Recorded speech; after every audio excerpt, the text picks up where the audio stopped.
अच्छा जी, हमने last class में फोटोसिंथेसिस का जो टॉपिक डिस्कस किया था उसमें हमने role of carbon dioxide, role of chlorophyll, role of water और फिर लाइट की भी डिटेल हमने डिस्कशन कर ली थी कि लाइट कितनी तरह की रेडिएशन से कंपोज है।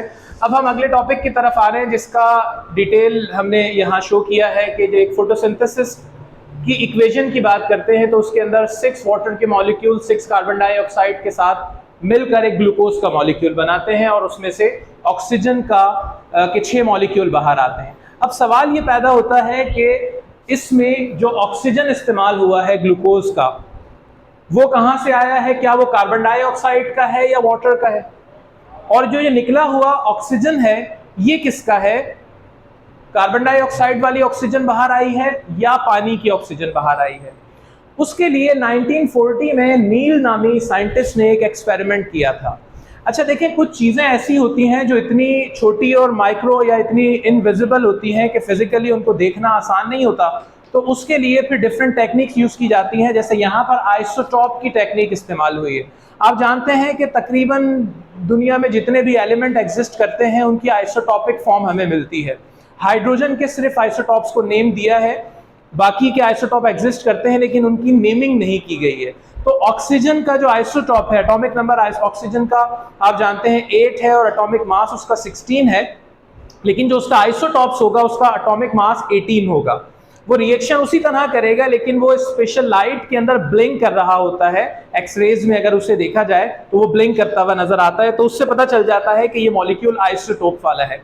तो जब नील नामी साइंटिस्ट ने एक्सपेरिमेंट किया था तो उसने पहले स्टेप पर ग्रुप 1 के अंदर कार्बन डाइऑक्साइड में ऑक्सीजन नॉर्मल वाला लिया और जो वाटर का मॉलिक्यूल था उसके अंदर उसने ऑक्सीजन आइसोटॉपिक लिया। और जब ग्लूकोज बनकर सामने आया तो उसमें जो निकलती हुई ऑक्सीजन थी वो आइसोटॉपिक फॉर्म में हमें नजर आई।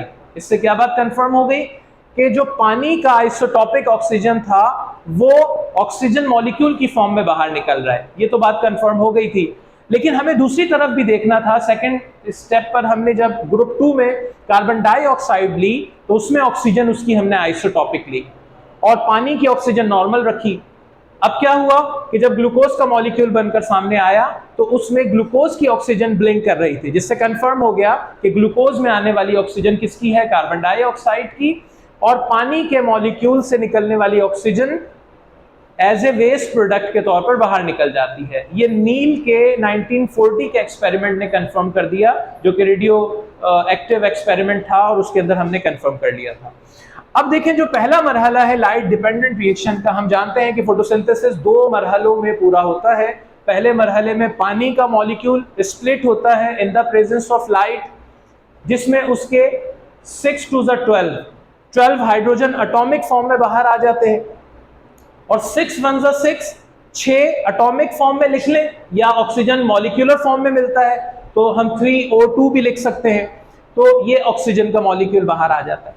अब सेकेंड स्टेप में जब carbon dioxide in the presence of enzyme break होता है तो स्प्लिट होने पर ये इसकी अमाउंट बाहर आ गई और यहां से जो हाइड्रोजन पहले मरहले पर निकल कर आया था वो इसके साथ यहां ऐड होकर ग्लूकोज का मॉलिक्यूल फॉर्म कर लेता है। और इसी तरह से जो ऑक्सीजन बाहर आई थी वो 3O2 या इसको हम O6 भी लिख सकते हैं एटॉमिक फॉर्म में, वो बाहर आ जाती है। तो इस तरह से ये दोनों मिलाकर फिर वो वाटर का मॉलिक्यूल बाहर आ जाता है। तो ये तो था लाइट डिपेंडेंट रिएक्शन, और उसकी अगर हम फर्दर डिटेल देखना चाहें कि जिसको हम इलेक्ट्रॉन ट्रांसपोर्ट चेन भी कहते हैं, उसकी अभी हम आगे डिटेल डिस्कशन करेंगे। हम जानते हैं कि प्लांट के अंदर जिस पर्टिकुलर एरिया पे फोटोसिंथेसिस होता है वो लीफ के मीजोफिल सेल्स हैं, जिसमें आप जानते हैं कि वो एलोंगेटेड फॉर्म में पैलिसेड मीजोफिल सेल्स होते हैं, फिर उसके नीचे स्पंजी मीजोफिल सेल्स होते हैं। वहां पर ये फोटोसिंथेसिस का प्रोसेस होता है। हमने लास्ट क्लास में डिस्कस किया था क्लोरोफिल ए और क्लोरोफिल बी, ये एक पर्टिकुलर एरिया पे गैदर होकर एंटीना सेंटर के तौर पर काम करते हैं, लाइट को एब्जॉर्ब करते हैं, जिसको फोटो सिस्टम 2 कहा जाता है। ये PS2 है और ये PS1 है। अच्छा, अब आप सोच रहे होंगे कि इसको 1 क्यों नहीं कहा? तो पहले है, ये असल में पहले डिस्कवर हो गया था। तो इसको नाम, जो कि लाइट की 700 नैनोमीटर की इंटेंसिटी को एब्जॉर्ब कर रहा था, ये पहले डिस्कवर हुआ था फोटोसिस्टम 1, ये बाद में डिस्कवर हुआ था। तो इस बेस पर इनके ये नेम्स दिए हुए हैं। अब देखें होता क्या है कि जब इस फोटो सिस्टम पर सन से आने वाली लाइट हिट करती है, तो यहां पर जो पानी का मॉलिक्यूल है, जो कि 2 हाइड्रोजन और 1 ऑक्सीजन के मिलने से बना है, इंपॉर्टेंट है, इस पर फोकस करें, 2 हाइड्रोजन और 1 ऑक्सीजन के मिलने से बना है। इसमें जो शेयरिंग पेयर ऑफ इलेक्ट्रॉन था, आप जानते हैं कि पानी के मॉलिक्यूल के बनने में ऑक्सीजन अपना 1 इलेक्ट्रॉन बीच में ले आता है और हाइड्रोजन अपना 1 इलेक्ट्रॉन बीच में ले जाता है, ये शेयरिंग पेयर होता है। दूसरी तरफ भी सेम इसी तरह से हाइड्रोजन और ऑक्सीजन एक शेयरिंग पेयर। तो यहां पर जब ये सन से आने वाली लाइट हिट करती है, तो ये हाइड्रोजन के जो दोनों इलेक्ट्रॉन हैं ये इसमें से निकल जाते हैं, ये एक्साइटेड होकर फोटोसिस्टम के इस हिस्से के पास पहुंच जाते हैं, एक्साइटेड इलेक्ट्रॉन। और आप जानते हैं कि जब जिस बॉडी से इलेक्ट्रॉन लूज हो जाता है वो किस फॉर्म में आ जाती है, आयनिक फॉर्म में, तो ये इसका कैटायन बन जाता है। अब इसकी अगर हम बात करें कि ये जो एक्साइटेड हुआ हुआ इलेक्ट्रॉन इस फोटोसिस्टम के इस हिस्से के ऊपर क्लोरोप्लास्ट के पास, क्लोरोफिल के अंदर मौजूद है, ये इस एक्साइटेड हुए हुए इलेक्ट्रॉन को बहुत देर तक अपने पास नहीं रख सकता। मेहमान 1 दिन का, 2 दिन का, 3 दिन का, और वो मेहमान जो बलाए जान बना हुआ हो, एक्साइटेड हुआ हुआ हो, उसके लिए वो इसको मशवरा देता है कि यार हमारे पड़ोस में भी एक रिश्तेदार है हमारा, उसके पास भी तुम जाओ। तो ये फिर इस केमिकल के पास इसे भेज देता है एक्साइटेड हुए हुए इलेक्ट्रॉन को। ये थोड़ी देर रखने के बाद मौका देखकर कहता है कि पड़ोस में और भी रिश्तेदार हैं, तो वहां चले जाओ। ये क्वेनीन फैमिली है, क्यू ए और क्यू बी, इनके पास भेजता है। फिर यहीं पर ही मौजूद प्लास्टो क्वेनीन के बाद प्लास्टोसाइनिन एक केमिकल है जो इस खानदान के अंदर थोड़ा सा समझदार है, और वो इससे कहता है एक्साइटेड हुए हुए इलेक्ट्रॉन से कि भाई तुम एक्साइटेड हुए हुए हो, तुम्हें कोई बहुत देर तक नहीं रखेगा अपने पास, जब तक तुम अपनी एनर्जी लूज ना कर दो। तो वो कहता है कि ठीक है मैं एनर्जी लूज कर देता हूं, तो मैं जाऊंगा किधर? तो कहता है तुम्हारा वो हाइड्रोजन जिसकी शेल से तुम एक्साइटेड होकर निकले थे, वो भी कहीं मारा मारा भटक रहा है, तुम क्यों ना उसके साथ एडजस्ट कर लो। इन दोनों का एग्रीमेंट हो जाता है। ये हाइड्रोजन जैसे ही यहां पर कॉल किया जाता है कि आ जाओ भाई तुम्हारे इलेक्ट्रॉन तुमसे मिलने के लिए तैयार हैं, लाइट की इंटेंसिटी फिर इन्हें हिट कर देती है इलेक्ट्रॉन को, जो कि ऑलरेडी एक्साइटेड हुए हुए थे। ये फर्दर एक्साइटेड होकर ऊपर क्लोरोफिल के इस मॉलिक्यूल की एक्साइटिंग स्टेज लेने के बाद इस पोजीशन पर आ जाते हैं।